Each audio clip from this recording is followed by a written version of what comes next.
پاکستان اور دنیا بھر میں لاکھوں دیکھنے اور سننے والوں کو ارشد شریف کا اسلام۔ ناظرین، وفاقی حکومت نے بھی اپنا بجٹ پیش کر دیا اور آپ جو یہ کتابیں دیکھ رہے ہیں یہ تقریباً 8,08,000 ارب روپے کا وفاقی بجٹ ہے اور اس میں پبلک سیکٹر ڈیولپمنٹ پروگرام تقریباً 900 ارب روپے کا ہے۔ اس طرح پنجاب نے بھی آج بجٹ پیش کیا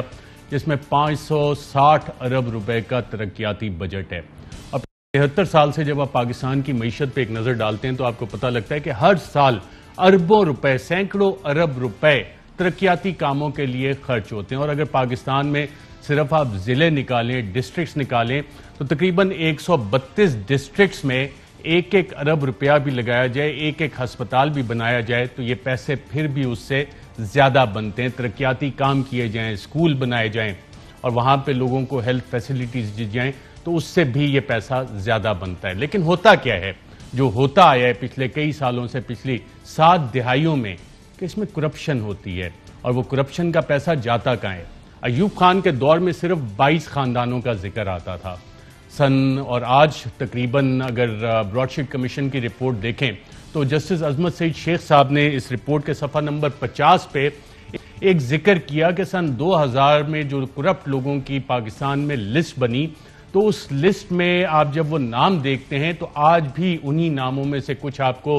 طاقت کے ایوانوں میں بیٹھے نظر آتے ہیں، کوئی پارلیمنٹ میں نظر آتا ہے یا کوئی لابیز گروپ میں نظر آتا ہے یا پاورفل سرکلز میں نظر آتا ہے۔ اور انہوں نے لائن بڑی پیاری اس حوالے سے لکھی کہ ان کے فرسٹ نیم میں change but the sir name always remains the same, یعنی کہ نسل در نسل یہ کام چلتا آ رہا ہے، چہرے بدل جاتے ہیں، اگلی جو پشتیں ہیں وہ آ کے یہی کام شروع کر دیتی ہیں۔ The process is akin to reshuffling a torn deck of cards۔ ایک پھٹا ہوا تاش کی جو گڈی ہے اس کے یہ پتے ہیں جنہوں نے اس نظام کو ہوسٹیج کیا ہوا ہے۔ اب ہوتا کیا ہے اس نظام میں، اور جو ہوتا آیا کہ یہ پیسے نکلتے جاتے ہیں اور لوگ ہر دور میں کسی نہ کسی طرح سے NRO دے دیتے ہیں ان کرپٹ لوگوں کو، اور یہ کہا جاتا رہا ہے کہ جناب ترقی اس لیے نہیں ہوتی کہ نیب یا دیگر تحقیقاتی ادارے، FIA، اینٹی کرپشن اسٹیبلشمنٹس یہ لوگوں سے سوال کرتی ہیں، ان سے پوچھ گچھ کرتی ہیں، اس لیے ترقی نہیں۔ اور بزنس مین کے اس طرح کے گروپ جو ہیں وہ army chief general Qamar Bajwa سے بھی ریسنٹلی جا کے ملے، اور اس میں جب آپ سر فہرست لوگ دیکھتے ہیں سامنے جو بیٹھے ہوئے تھے آرمی چیف کے سامنے، تو اس میں آپ کو ایسے ایسے چہرے نظر آئیں گے جن کے خلاف خود کرپشن کے کیسز ہیں۔ ایسے لوگوں کو بلایا جاتا ہے، آڈینس دی جاتی ہے، انہیں سمجھا جاتا ہے کہ جی یہ بہت بڑے لوگ ہیں، کامیاب بزنس مین ہیں، اور اسی طرح کے لوگوں کی ملاقاتیں وزیر اعظم کے ساتھ بھی ہوتی ہیں۔ وزیر اعظم کے ساتھ جب آپ دیکھتے ہیں تو وہی چہرے آپ کو وزیر اعظم کے پاس بھی بیٹھے نظر آتے ہیں، اور وہاں پہ یہ لوگ بات کیا کرتے ہیں کہ نہ تھوڑی بہت کرپشن تو ہوتی رہتی ہے، اس کو جانے دیا جائے، چھوڑ دیا جائے، ایسی چیزوں کو نہ پکڑا جائے، ترقی نہیں ہوگی، نوکریاں نہیں ملیں گی۔ جو حکومت نے اس سال بجٹ پیش کیا اور جس طرح کووڈ کے باوجود، پینڈیمک کے باوجود، اس سے وزیر اعظم عمران خان صاحب جو اپنا تحریک انصاف کا ایک نظریہ لے کے چل رہے تھے، اس سے ایک چیز تو بڑی واضح ہوتی جا رہی ہے کہ سسٹم میں تھوڑا بہت خوف خدا آیا ہے، تھوڑا بہت ڈر آیا ہے، اور جو پلفیجز تھے وہ کچھ رکنا شروع ہوئے ہیں، کم ہونا شروع ہوئے ہیں۔ نہ صرف یہ، اپوزیشن نے بھی وزیر اعظم عمران خان صاحب کا جو بیانیہ ہے کرپشن کے حوالے سے اس کو اپنا لیا، اور وزیر اعظم نے جو ایک اچھا اقدام کیا، ایک اچھا قدم اٹھایا جو اس سے پہلے پچھلی حکومتوں نے نہیں کیا تھا، کہ جو بھی مسئلہ سامنے آیا اس پہ ایک کمیشن آف انکوائری بٹھایا۔ اور جب آپ اس کمیشن آف انکوائری کی رپورٹس دیکھتے ہیں ناظرین، چاہے وہ آپ کے پاس پاور سیکٹر کی رپورٹ ہو، چاہے آپ کے پاس اس میں شوگر پرائسز کے حوالے سے رپورٹ آ جائے، چاہے آپ کے پاس پیٹرولیم پروڈکٹس کے حوالے سے رپورٹ آ جائے، چاہے ویٹ سکینڈل کے حوالے سے رپورٹ آ جائے، تو آپ کو پتہ لگتا ہے کہ جسٹس عظمت سعید شیخ صاحب نے جس گروپ کا تاش کے پتوں کا ذکر کیا تھا، یہ تقریباً کوئی 50-60 خاندان بنتے ہیں جو کہ کرپشن میں بھی ملوث ہیں، جنہوں نے پاکستان کی مختلف انڈسٹریز جو ہیں اس پہ بھی قبضہ کیا ہوا ہے، اجارہ داری ہے، اور جو کرپشن کا طریقہ ہے وہ سبسڈیز کے ذریعے چلتا ہے۔ یہاں پہ زیادہ تر سبسڈیز بھی ہو گئی، ایکسپورٹ میں آپ کو کنسیشنز ملیں گے، ٹیکس میں آپ کو ریبیٹس ملیں گے، اور اس کے پیچھے جب آپ یہ ساری کمیشنز کی رپورٹس پڑھتے ہیں جو کہ پرائم منسٹر عمران خان صاحب کا کریڈٹ ہے کہ انہوں نے یہ ساری چیزیں کھول کے عوام کے سامنے رکھ دی ہیں کہ اس طرح سے کرپشن ہوتی ہے، اور جب اس کرپشن کو پکڑا جاتا ہے تو صرف 4 سال کی فگرز جو نیب لاہور نے ریکوری کی ہیں، جو فگرز ہمارے سامنے ناظرین موجود ہیں، جب سے نیب بنا تھا 17 سال میں اس نے صرف 38 ارب روپے ریکور کیے تھے، اور پچھلے 4 سال میں 2017 سے 2021 تک تقریباً 70 ارب روپے ریکور کیے۔ اور جب آپ ڈپارٹمنٹ وائز لسٹ اس کی دیکھتے ہیں کہ جناب کون کون سے محکمے ہیں جن سے ریکوری کی گئی, کہیں سے والنٹری ریٹرن ہوا, کہیں سے پلی بارگین ہوا, کہیں سے انڈائریکٹ ریکوریز ہوئیں, تو یہ ٹوٹل اماؤنٹ تقریباً 102 ارب روپے کی ریکوریز تک پہنچ جاتا ہے. تو یہ تو ایک کام ہو رہا ہے کہ ریکوریز ہو رہی ہیں, اور نیب نے حال ہی میں جو ایک پریس ریلیز دیا تھا اس میں بتایا ہے کہ پچھلے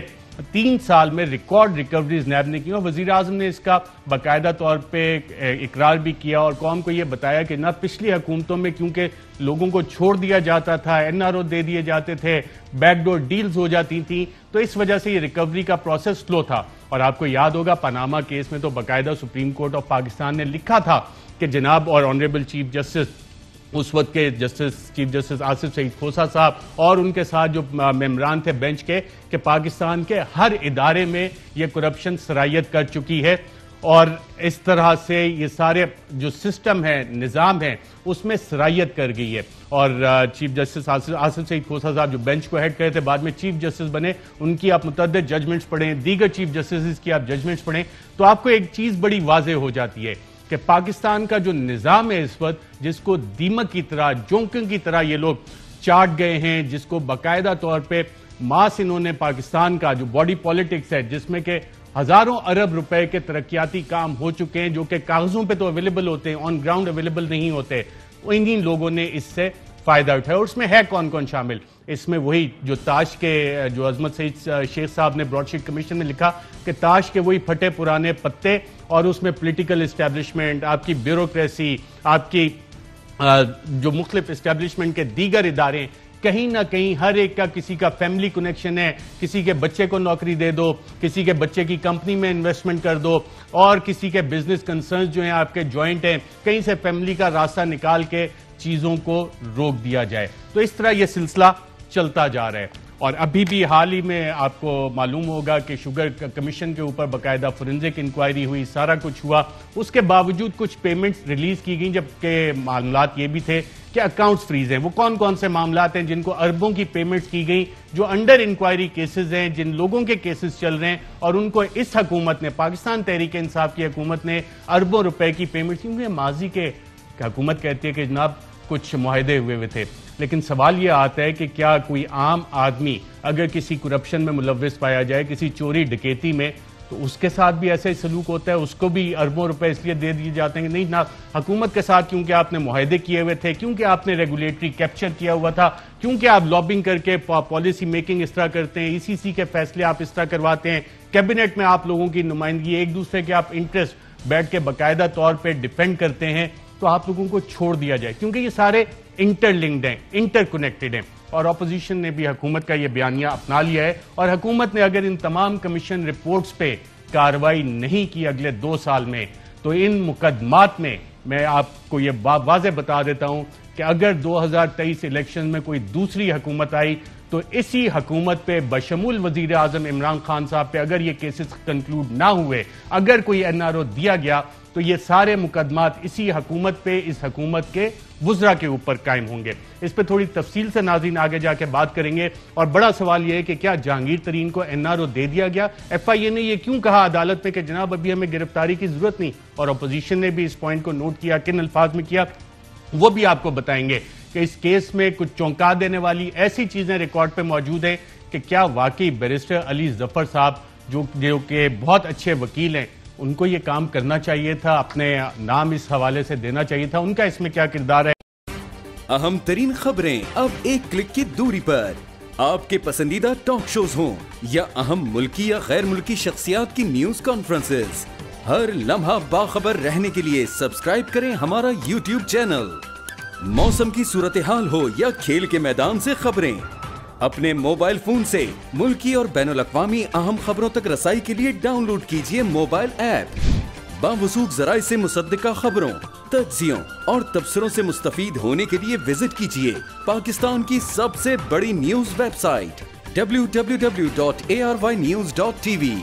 ان سب کے علاوہ پاکستان کا سب سے بڑا فیس بک پیج ہو, سب سے بڑا نیوز انسٹاگرام اکاؤنٹ یا پھر ٹویٹر, ARY نیوز پہنچا رہا ہے خبریں سب سے پہلے آپ تک, تاکہ آپ رہیں ہر لمحہ باخبر.